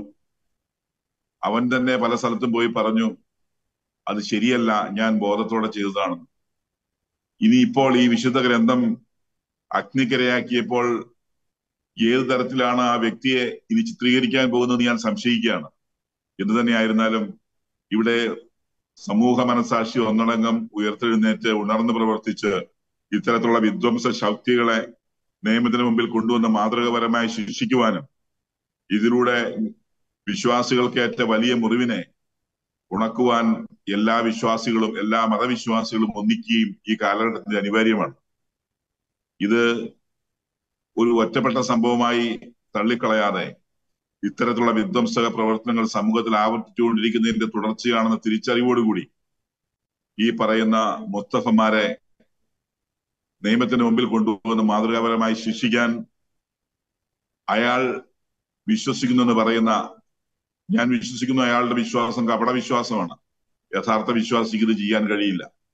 അയാൾ വിശ്വസിക്കുന്നു പറയുന്ന, അല്ലെങ്കിൽ അയാൾ ഭാഗവാക്കാണെന്ന് അയാൾ അഭിമാനിക്കുന്ന ആ മതത്തിന്റെ മുഴുവൻ സംവിധാനങ്ങളും മുന്നോട്ട് വരണം. അത് നേതാക്കൾ മുമ്പോട്ട് വരണം. ഇത്തരം വ്യക്തികളെ ഒറ്റപ്പെടുത്തണം, നിഷ്കരണം തള്ളിക്കളയണം. അവരെ ഒരിക്കലും നിശബ്ദമായി പോലും പിന്തുണ കൊടുക്കുന്നവരാവരുത് എന്ന് പറയാനാണ് എനിക്ക് ആഗ്രഹം. അതുകൊണ്ട് തന്നെ നമ്മുടെ ഭരണ സംവിധാനങ്ങൾ ഇവിടെ ഉണർന്ന് പ്രവർത്തിക്കണം. ഇത് ആർക്കാണ് മനസ്സിലാവാത്തത്? അരിയാഹാരം കഴിക്കുന്ന ആർക്കാണ് മനസ്സിലാവാത്തത് ഇതിന്റെ പിന്നിലുള്ളത് തീവ്രവാദമാണ് എന്നുള്ളത്? അത്തരം തീവ്രവാദങ്ങളെ ശക്തമായിട്ട് അടിച്ചമർത്താൻ കഴിയുന്നില്ല എന്നുണ്ടെങ്കിൽ വെറും തീവ്രവാദ പ്രീണനങ്ങളായിട്ട് നമ്മുടെ ഭരണ സംവിധാനങ്ങൾ അധപ്പതിച്ചു പോവുകയും നാട്ടിൽ വലിയ അപകടങ്ങള്, വലിയ ആപത്തുകള് സംജാതമാകും എന്നുള്ളതിന് യാതൊരു സംശയവുമില്ല. ജനങ്ങളുടെ ഈ വിശ്വാസത്തെ, അവനവന്റെ വിശ്വാസത്തെ പരിപോഷിപ്പിക്കുവാനുള്ള ഓരോ വിശ്വാസിയുടെയും ആഗ്രഹത്തെ നമ്മൾ അംഗീകരിക്കുന്നതോടൊപ്പം മറ്റുള്ളവരുടെ വിശ്വാസത്തെ ഇകഴ്ത്തുവാന്, മറ്റുള്ള മതങ്ങളെ ഇകഴ്ത്തുവാന്, മറ്റുള്ള മതങ്ങളുടെ വിശ്വാസാചാര അനുഷ്ഠാനങ്ങളെ അപകീർത്തിപ്പെടുത്താൻ ശ്രമിക്കുന്ന എല്ലാ സംവിധാനങ്ങളെയും തുറുങ്കിലടയ്ക്കാതെ ഈ നാടിന് മോചനമില്ല എന്ന് വിശ്വസിക്കുന്ന കൂട്ടത്തിലാണ് ഞാൻ. അതുകൊണ്ട് ശക്തമായി കത്തോലിക്ക കോൺഗ്രസ് അടക്കം ഞങ്ങൾ പ്രതിഷേധിക്കുകയാണ്. സമൂഹത്തില് ഇതിനെതിരെ മാതൃകാപരമായ ശിക്ഷ കൊടുത്തുകൊണ്ട് എല്ലാ വിഭാഗങ്ങളും, എല്ലാ രാഷ്ട്രീയക്കാരും, എല്ലാ മതവിഭാഗങ്ങളും, എല്ലാ സംവിധാനങ്ങളും ഒന്നിക്കണം. എല്ലാവരും ഒന്നു ചേർന്ന് ഇതിനെ അപലപിക്കണം. അത് മാധ്യമങ്ങളടക്കമുള്ളവരെ മുഴുവൻ ഇതിനെ ഏറ്റെടുത്തുകൊണ്ട് അത് കത്തിക്കുന്നത് മാത്രം പ്രചരിപ്പിച്ചാൽ പോരാ, മറിച്ച് അത് കത്തിക്കുന്നത് പ്രചരിപ്പിക്കാൻ ഒരുപാട് പേരുണ്ട്. എന്നാൽ അതിന്റെ പിന്നാമ്പുറങ്ങൾ ചർച്ച ചെയ്ത് അതിന് പിന്നിലുള്ള വിധ്വംസക ശക്തികളെ, തീവ്രവാദി എന്ന് പോലും അല്ല, ഭീകരവാദി എന്നാണ് വിളിക്കേണ്ടത്, ഭീകരവാദികളെ തുറുങ്കിലടയ്ക്കുവാനായിട്ട് സമൂഹം ഒന്നു ചേർന്ന് ആവശ്യപ്പെടണം, ആക്രോശിക്കണം എന്ന് പറയാനാണ് എനിക്ക് ആഗ്രഹം. വിശുദ്ധ ബൈബിൾ കത്തിച്ചാൽ തീരുന്ന ഒരു വിശ്വാസമല്ല ക്രൈസ്തവ വിശ്വാസം എന്ന തിരിച്ചറിവുണ്ടാകട്ടെ. അച്ഛൻ സൂചിപ്പിച്ചതുപോലെ ഇയാളും നാളെ ക്രിസ്തുവിനെ പ്രഘോഷിക്കുന്നവനായി തീരുമെന്ന് ഞാനും വിശ്വസിക്കുകയാണ്.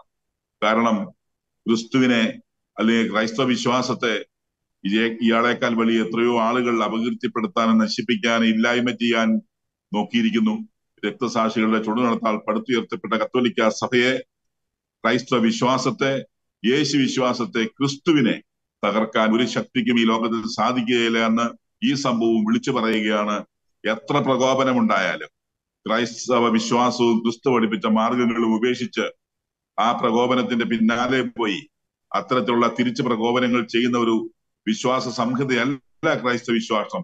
എന്നാൽ മാനുഷികമായി ഇതിനെതിരെ ശക്തമായി പ്രതിഷേധിക്കുകയും ചെയ്തുകൊണ്ട് ഭരണ സംവിധാനങ്ങളോടും പൊതുസമൂഹത്തോടും നമുക്ക് ആവശ്യപ്പെടാനുള്ളത് നമ്മുടെ മാന്യമായിട്ടുള്ള വിശ്വാസ ജീവിതത്തിന് പരിക്കേൽപ്പിക്കുന്ന എല്ലാ വിധ്വംസക ശക്തികളെയും ഇത്തരത്തിലുള്ള ഭീകരവാദികളെയും നിയമത്തിന് മുമ്പിൽ കൊണ്ടുവരണമെന്ന് മാത്രമാണ്. ഓക്കെ, ഡോക്ടർ ചാക്കോ കളമ്പറമ്പിൽ, നേരത്തെ ഞാൻ റോയിച്ചിനോട് ചോദിച്ച ആ ഒരു ചോദ്യം തന്നെയാണ്. നമ്മുടെ ഈ ഒരു സംയമനം പലരും മുതലെടുക്കുന്നില്ലേ?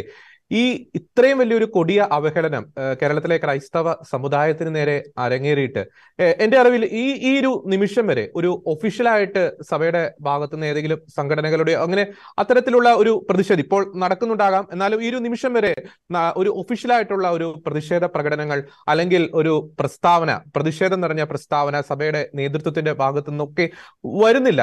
നമുക്ക് ഈ നിയമം അനുശാസിക്കുന്ന ഒരു ചട്ടക്കൂടിൻ ഉള്ളിൽ നിന്നുകൊണ്ട് തന്നെ നമുക്ക് പ്രതിഷേധിക്കാനുള്ള എല്ലാ സ്വാതന്ത്ര്യവും ഭരണഘടന നൽകിയിട്ടുണ്ട്.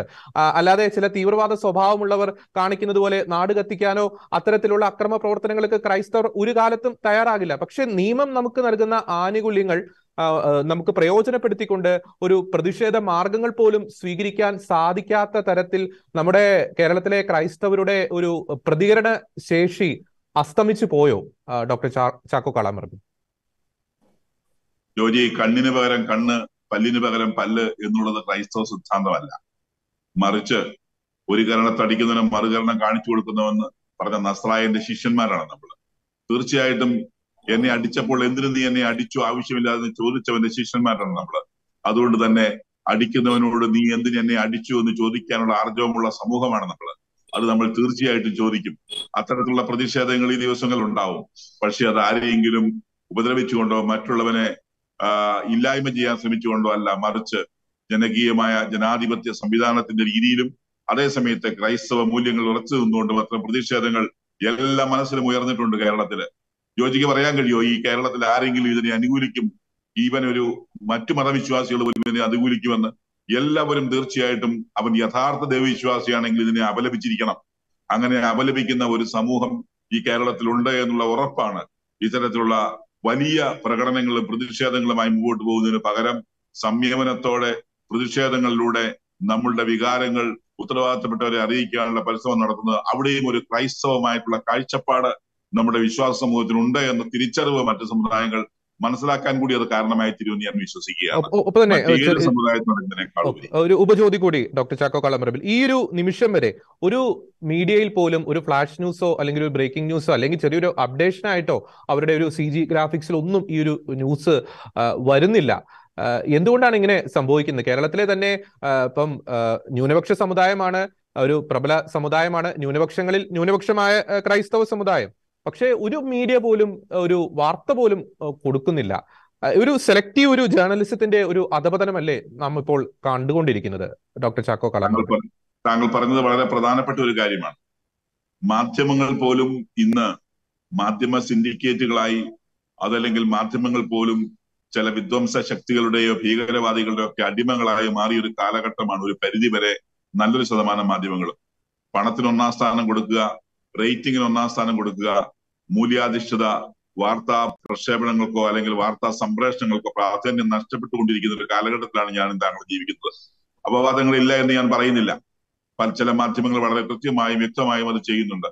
എന്നാൽ മഹാഭൂരിപക്ഷവും അവരുടെ നിലനിൽപ്പിന്റെ പ്രശ്നം, അവരുടെ അസ്തിത്വത്തിന്റെ പ്രശ്നമായി അതിനെ കാണുകയും ആ തരത്തിൽ ഇതുപോലുള്ള കാര്യങ്ങളെ തമസ്കരിക്കുകയും ചെയ്തു. ഒരുപക്ഷെ അവർ പറയും ഇത് സമൂഹത്തിൽ ഒരു സ്പർദ്ധ ഉണ്ടാക്കണ്ട എന്ന് വിചാരിച്ച് റിപ്പോർട്ട് ചെയ്യാതിരുന്നതാണെന്ന്. അങ്ങനെയാണെങ്കിൽ എന്തുകൊണ്ടാണ് സമാനമായ മറ്റ് സംഭവങ്ങൾ ഈ വളരെ പൊടുപ്പും തൊങ്ങലും വെച്ച് അവർ പ്രക്ഷേപണം ചെയ്യുന്നതോടുകൂടി നമ്മളൊന്ന് നോക്കിക്കാണേണ്ടതുണ്ട്.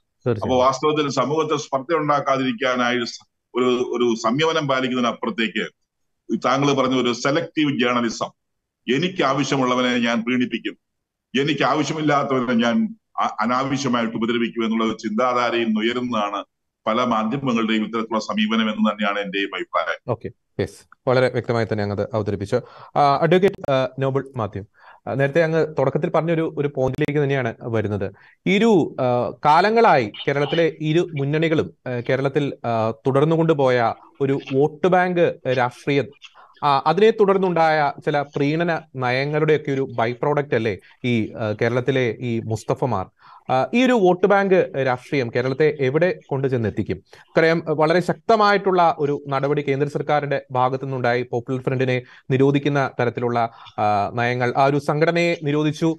ഒരു പരിധിവരെ എന്ന് നമുക്ക് പറയാം തീവ്രവാദ പ്രവർത്തനങ്ങൾക്ക് ഒരു തടയിടാൻ ആ പ്രവൃത്തി കൊണ്ട് സാധിച്ചു. പക്ഷേ ആ സംഘടന പേറുന്ന അതിതീവ്രമായ ഈ രാജ്യത്തിനെതിരെയുള്ള ആശയങ്ങൾ ഇപ്പോഴും ഈ സമൂഹത്തിലുണ്ട്. ഈ സമൂഹത്തിൽ ഭിന്നത സൃഷ്ടിക്കുന്ന ആശയങ്ങൾ കേരള സമൂഹത്തിൽ ഇപ്പോഴും സജീവമായി ചില സ്ലീപ്പർ സെല്ലുകളുടെയൊക്കെ രൂപത്തിൽ ഇപ്പോഴും ഉണ്ട് എന്നതിന്റെ ഒരു സൂചനയല്ലേ ഈ മുസ്തഫമാരൊക്കെ? ഇത്തരത്തിലുള്ള ഈ പ്രീണന രാഷ്ട്രീയം, ഈ വോട്ട് ബാങ്ക് രാഷ്ട്രീയം കേരളത്തെ എവിടെ കൊണ്ടു ചെന്ന് എത്തിക്കും? ഇതിനുള്ളൊരു സൊല്യൂഷൻ എന്താണ് അഡ്വക്കേറ്റ് നോബിൾ മാത്യു? കേരളത്തില് ഇപ്പോൾ നടമാടുന്ന ഈ സംഭവങ്ങളും ഈ വാർത്തകൾ വക്രീകരിക്കുന്നതും വാർത്തകൾ മുക്കുന്നതും ഒക്കെ ഈ വോട്ട് ബാങ്ക് രാഷ്ട്രീയത്തിന്റെ ഒരു പരിണിത ഫലമാണ്. ഈ കാര്യത്തിൽ ഇങ്ങനെ പോയാൽ കേരളത്തിൽ നമ്മളൊക്കെ ഓർക്കും, ഇങ്ങനെ പോയാൽ നമ്മൾ വലിയ വിപത്തിലേക്കാണ്. പക്ഷെ നമ്മുടെ സംസ്ഥാനത്ത് ഒരു പ്രശ്നം ഉണ്ടാകത്തില്ല. ഇങ്ങനെ പോയാൽ അവരെ ആൾക്കാർ, യഥാർത്ഥത്തിലുള്ള രാജ്യസ്നേഹികൾ തിരിച്ചറിഞ്ഞ് ഇവരെ ഒറ്റപ്പെടുത്തും എന്നുള്ള വിശ്വാസക്കാരനാണ് ഞാൻ. ഇക്കാര്യത്തിൽ എനിക്ക് ബഹുമാനപ്പെട്ട അച്ഛൻ, ഞാൻ DCL അച്ഛന്റെ കുഞ്ഞാടായിരുന്നു, കത്തോലിക്ക സഭയിലും അച്ഛന്റെ കുഞ്ഞാടൊക്കെയാണ്. പക്ഷേ അച്ഛൻ പറഞ്ഞ പോലെ ഇവൻ നന്നായി വന്നാൽ, മുസ്തഫ വറി ചെയ്യാതെ നന്നായി വന്നാൽ കൊള്ളാം. യേശു ക്രിസ്തുവിന്റെ, ഈശോ മിശിഹായുടെ പിന്നിൽ അവൻ വന്നാൽ എനിക്കും ഇഷ്ടമാണ്, ഞാൻ സന്തോഷിക്കുന്ന വ്യക്തിയാണ്. പക്ഷെ ഇവിടെ ഞാനിപ്പോ ഇരിക്കുന്ന ഛത്തീസ്ഗഡ് എന്നുള്ള ഒരു സംസ്ഥാനത്താണ്, റായ്പൂരിലായിരിക്കുന്നത്. ഛത്തീസ്ഗഡ് എന്ന് പറഞ്ഞാൽ 26ാമത്തെ നമ്മുടെ സംസ്ഥാനം. അതുകൊണ്ടാണ് ഛത്തീസ്ഗഡ് എന്നുള്ള ആ പേര് തന്നെ ലഭിച്ചത്. വിശുദ്ധ മത്തായിയുടെ സുവിശേഷം 26ാം അധ്യായം 52ാം വാക്യത്തിൽ പറയുന്ന കാര്യമാണ് എനിക്ക് മുസ്തഫയോട് പറയാനുള്ളത്. അവിടെ യേശു ക്രിസ്തുവിന്റെ അവസാന ആ സമയത്ത് പത്രോസ് വാളെടുത്ത് ഭടനെ വെട്ടാൻ ശ്രമിച്ചപ്പോൾ യേശു ക്രിസ്തു പറഞ്ഞു, പത്രോസെ നീ വാള ഉറയിലിടുക, എന്തെന്നാൽ വാളെടുത്തവൻ വാളാലെ തന്നെ പോകും എന്ന് പറഞ്ഞു.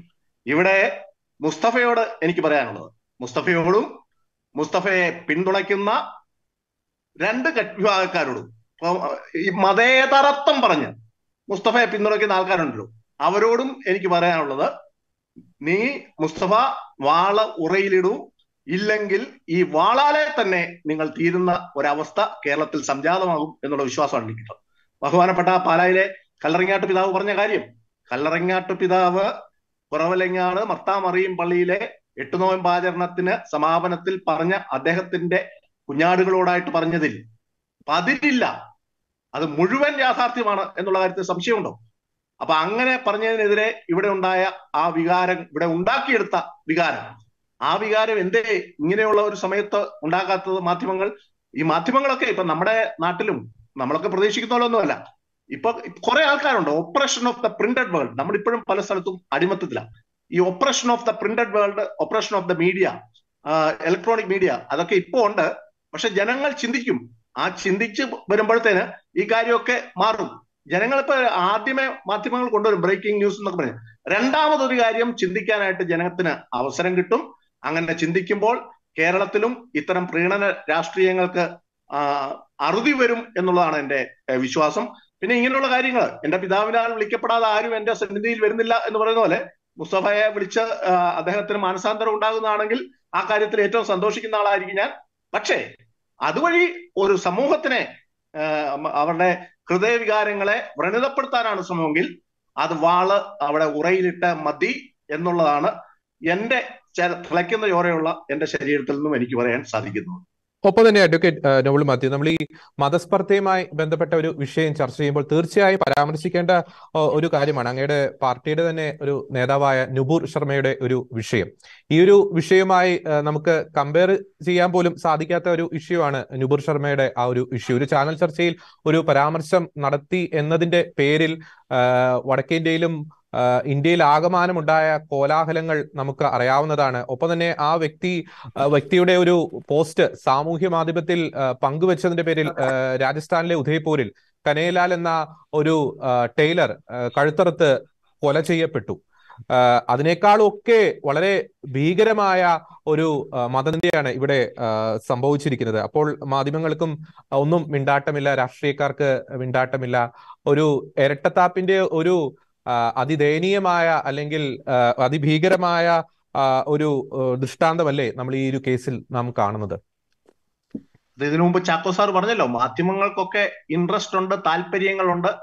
പക്ഷെ ആ പല മാധ്യമങ്ങളുടെയും, നമ്മൾ വിചാരിക്കുന്ന പല മാധ്യമങ്ങളുടെയും നിയന്ത്രണം ഇതുപോലെ തീവ്രവാദ ആൾക്കാരുടെ കയ്യിലാണ്. അതുകൊണ്ടും അങ്ങനെ എഴുതാം. പിന്നെ ചില മാധ്യമങ്ങളുണ്ട്, ഇപ്പൊ എന്തു വെച്ചാൽ ഒരു ക്രെയിൻ വെച്ച് പിടിച്ചാലും ഉയർത്താൻ പറ്റാത്ത ആൾക്കാരെ വലിയ ഇമേജ് കൊടുത്തുകൊണ്ട് കൊണ്ടുവരാനൊക്കെ ശ്രമിക്കും. പക്ഷെ ഇന്ത്യയിലെ ജനങ്ങൾക്ക് ഇതൊക്കെ അറിയാം. ഇപ്പൊ മാധ്യമങ്ങൾ വക്രീകരിക്കാൻ മാത്രമാണ് ശ്രമം നടത്തുന്നത്. ഇപ്പൊ നുപുർ ശർമ്മയുടെ ഒക്കെ കാര്യം പറഞ്ഞു.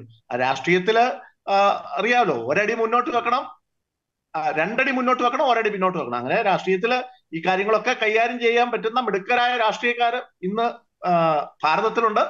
അത് അധികം താമസിക്കാതെ അത്തരത്തിലൊരു രാഷ്ട്രീയം കേരളത്തിലും വരും. അങ്ങനെ വരട്ടെ എന്നുള്ള ഒരു പ്രാർത്ഥനയാണ് എനിക്കുള്ളത്. അത് വരുമെന്ന് ഞാൻ ആത്മാർത്ഥമായിട്ട് വിശ്വസിക്കുന്നു. ഇപ്പൊ ഒരു ഉദാഹരണത്തിന് പറയാം.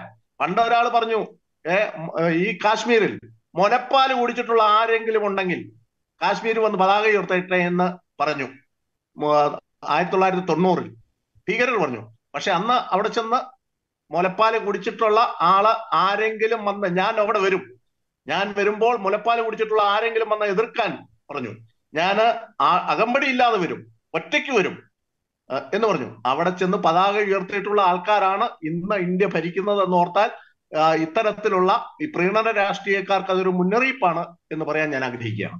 ഓക്കെ, നമ്മൾ ചർച്ചയുടെ ഒരു ലാസ്റ്റ് ഒരു പോയിന്റിലേക്ക് വരുമ്പോൾ, റോയ് കണ്ണഞ്ചിറ CMI, നമ്മുടെയൊക്കെ ഒരു വർഷങ്ങൾക്ക് മുമ്പിൽ നമ്മൾ പിന്നിലേക്ക് നാം തിരിഞ്ഞു നോക്കുമ്പോൾ ഈ മുസ്ലിം സമുദായവും ക്രൈസ്തവ സമുദായവും ഹൈന്ദവ സമുദായവും ഒക്കെ കൈകോർത്ത് ഒരുമിച്ച് സഹോദരങ്ങളെ പോലെ കഴിഞ്ഞിരുന്ന ഒരു കാലഘട്ടം ഉണ്ടായിരുന്നു. ഒരുമിച്ച് ചിന്തകൾ പങ്കുവെക്കുന്നു, ഒരുമിച്ച് വൈകുന്നേരങ്ങളിൽ കുടുംബമായി വന്നിരുന്ന് സംസാരിക്കുന്നു, ആശയങ്ങൾ പങ്കുവെക്കുന്നു. വളരെ ആരോഗ്യകരമായ ചർച്ചകളും വിമർശനങ്ങളും ഒക്കെ ഉണ്ടായിരുന്ന കേരളത്തിന്റെ ഒരു നല്ല കാലഘട്ടം നമുക്ക് ഇനിയെങ്കിലും ഒരു തിരിച്ചു പിടിക്കാൻ സാധിക്കുമോ? ഇത്തരം മുസ്തഫമാരെയൊക്കെ നമുക്ക് എങ്ങനെ ഈ പൊതുസമൂഹത്തിൽ നിന്നും അത്തരം ആശയങ്ങളെ നമുക്ക് എങ്ങനെ തുടച്ചു നീക്കാൻ സാധിക്കും? ഒരു ഭാവി, ശോഭനമായ ഭാവി നമുക്ക് പ്രതീക്ഷിക്കാമോ ഫാദർ റോയ് കണ്ണഞ്ചിറ? നല്ല ഒരു പ്രതീക്ഷാനിർഭരമായ ഒരു ചോദ്യമാണത്. എൻ്റെ ഇരട്ട സഹോദരൻ ഫാദർ റോബി കണ്ണഞ്ചിറ, അദ്ദേഹം കഴിഞ്ഞ 15-16 വർഷം കൊച്ചി ചാവറ കൾച്ചറൽ സെന്ററിന്റെ ഡയറക്ടറായിരുന്നു. ഇപ്പോൾ അദ്ദേഹം ഡൽഹിയിലെ ചാവറ കൾച്ചറൽ സെന്ററിന്റെ ഡയറക്ടറാണ്. അദ്ദേഹം മുന്നോട്ട് വയ്ക്കുന്ന ഒരു ആശയം ഈ അവസരത്തിൽ ഓർക്കാൻ എനിക്ക് ഇഷ്ടമാണ്. അത് മറ്റൊന്നുമല്ല, സെലിബ്രേറ്റിംഗ് ദ ഡൈവേഴ്സിറ്റി എന്നുള്ളതാണ്. Accepting the uniqueness of my faith, I am ready to celebrate your faith എന്ന് പറയുന്ന ഇന്ത്യയുടെ ആ ഒരു വിശാല ഹൃദയത്തിലെ ഒരു സ്പന്ദനം.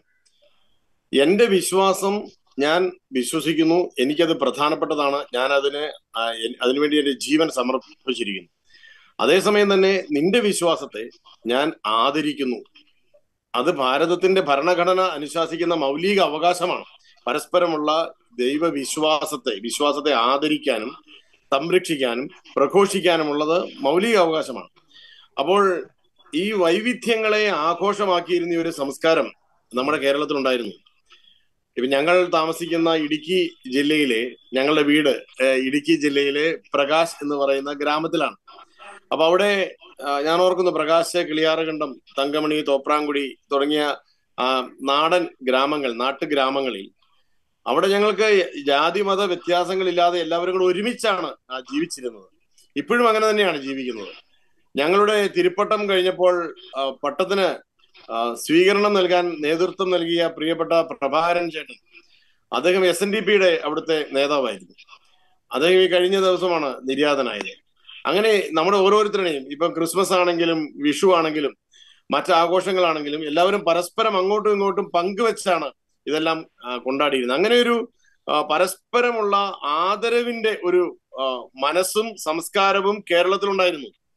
നമുക്കിനിയും അത് പുനഃസ്ഥാപിക്കേണ്ടത് ആവശ്യമാണ്. എന്നാൽ മാത്രമേ നമുക്കിവിടെ ജീവിക്കാൻ കഴിയുകയുള്ളൂ. പരസ്പരം ശത്രുവായിട്ട് കരുതേണ്ടതിന്റെ സാഹചര്യം എന്താണ്? എന്തിനാണ് നമ്മൾ മറ്റൊരാളുടെ വിശ്വാസത്തെ അപകീർത്തിപ്പെടുത്തുന്നതും മറ്റൊരു വിശ്വാസത്തെ പരിഹസിക്കുന്നതും എന്തിനാണ്? ഇപ്പോൾ ഇവിടെ മുസ്തഫ ചെയ്തത് ക്രൈസ്തവ വിശ്വാസത്തെ ആക്ഷേപിക്കുകയും പരിഹസിക്കുകയും പുച്ഛിക്കുകയുമാണ് അദ്ദേഹം ചെയ്തത്. അതിന്റെ ആവശ്യം എന്താണ്? എന്നാൽ മാത്രമേ അദ്ദേഹത്തിന്റെ വിശ്വാസം നല്ലതാണെന്ന് പറയാൻ കഴിയുള്ളൂ. എന്റെ അപ്പൻ നല്ലവനാണെന്ന് പറയാൻ ഞാൻ എന്തിനാണ് താങ്കളുടെ പിതാവിനെ ആക്ഷേപിക്കുന്നത്? അങ്ങനെ ഒരു സംസ്കാരം നമുക്ക് ആവശ്യമില്ല ഇവിടെ. നമുക്ക് പരസ്പരം വിദ്യാഭ്യാസമുണ്ട്, ഏറ്റവും കൂടുതൽ സാക്ഷരതയുള്ള സംസ്കാരമാണ്. നമുക്ക് കുറച്ചുകൂടി തുറന്ന മനസ്സോടുകൂടി പരസ്പരം കാണാൻ കഴിയണം. നമുക്ക് പരസ്പരം സപ്പോർട്ട് ചെയ്തുകൊണ്ട്, പരസ്പരം പ്രചോദിപ്പിച്ചുകൊണ്ട് ഇവിടെ ജീവിക്കാൻ കഴിയണം. എന്നാൽ മാത്രമേ ഉള്ളൂ, അല്ലാതെ നമുക്കിവിടെ ജീവിക്കാൻ കഴിയില്ല. അതുകൊണ്ട് തന്നെ ഇവിടെ ചർച്ചയിൽ പങ്കെടുത്തവർ സംസാരിച്ചതുപോലെ ഒരിക്കലും ആക്ഷേപിച്ചെന്നോർത്തുകൊണ്ട് പരിഹസിച്ചെന്ന് വിചാരിച്ച് ഒരു വിശ്വാസവും ഇല്ലാതെയാകുന്നില്ല. വിശ്വാസം ഓരോ വ്യക്തിയുടെയും ഉള്ളിലാണ്. ക്രിസ്തു എന്റെ ഉള്ളിലാണ്, ദൈവവചനം എന്റെ ഉള്ളിലാണ്. അത് ആർക്കാണ്? അത് കത്തിജ്വലിക്കേണ്ടത് തന്നെയാണ്. അത് പുറത്തിട്ടിങ്ങനെ എണ്ണയൊഴിച്ച് കത്തിക്കലല്ല. സ്നേഹത്തിന്റെ എണ്ണയൊഴിച്ച് ഇത്തരത്തിലുള്ള കാപട്യത്തിന്റെയും ഇത്തരത്തിലുള്ള പകയുടെയും തീജ്വാലകളെ സ്നേഹത്തിന്റെ എണ്ണയൊഴിച്ച് നമുക്ക് സുഖപ്പെടുത്തേണ്ടതുണ്ട്. ബൈബിളിൽ ഈ എണ്ണ എന്ന് പറയുന്നത് മുസ്തഫയ്ക്ക് അറിയില്ല, അത് സൗഖ്യപ്പെടുത്തുന്ന തൈലമാണ്. ആ തൈലം ഉപയോഗിച്ച് ഞങ്ങൾ പുരോഹിതർ ലേപന ശുശ്രൂഷ ചെയ്യുന്നുണ്ട്. അപ്പോൾ നമുക്ക് ഒരു രമ്യതയുടെ ഒരു മനസ്സ് ഇവിടെ വികസിച്ചു വരേണ്ടത് ആവശ്യമാണ്. കാരണം ഈ ദൈവവചനം എല്ലാ മതഗ്രന്ഥങ്ങളിലും, ഞങ്ങൾ കത്തോലിക്ക പുരോഹിതർക്ക് കമ്പാരിറ്റീവ് റിലീജിയൻ എന്നൊരു പോർഷൻ പഠിക്കാനുണ്ട്. ഞങ്ങളുടെ ദൈവശാസ്ത്രം പഠിക്കുമ്പോൾ, ഫിലോസഫി പഠിക്കുമ്പോഴും തിയോളജി പഠിക്കുമ്പോഴും ഞങ്ങൾക്കത് പഠിക്കാനുണ്ട്. എല്ലാ മതങ്ങളെയും പഠിക്കണം.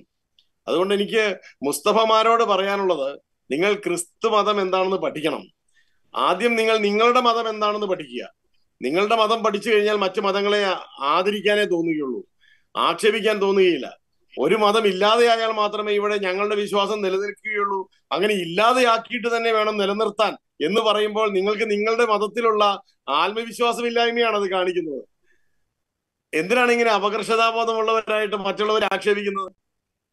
അതുകൊണ്ട് നമുക്ക് പരസ്പരം ആത്മവിശ്വാസത്തോടുകൂടി ആദരവോടുകൂടി സ്വന്തം ഈശ്വര വിശ്വാസം പ്രഘോഷിക്കാനും മറ്റുള്ളവർ പ്രഘോഷിക്കുമ്പോൾ അതിനെ ആദരിക്കാനും കഴിയുന്ന ഒരു സൗഹാർദ്ദത്തിന്റെ മനസ്സ് ഇവിടെ ഉണ്ടാവണം. അതിനാണ് മതേതരത്വം എന്ന് പറയുന്നത്.